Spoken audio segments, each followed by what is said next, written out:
So I just changed out 6 smoke detectors. Let's see if we can. And we're going to go through and look at some of the chambers.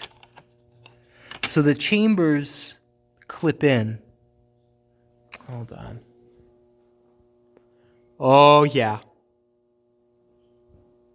Yup. This is why we change the chambers out every 5 years.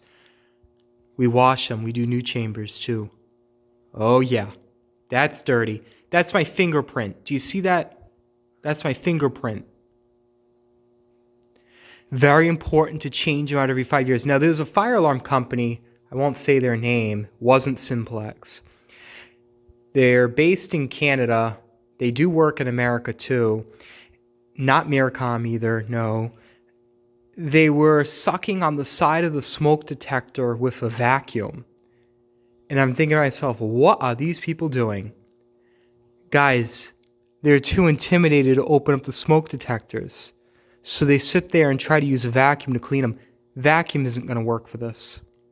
These have to physically be washed in a dishwasher, then go through several rinse cycles.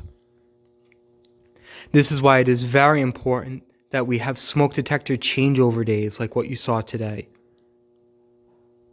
Look at that dirt. That's my fingerprint.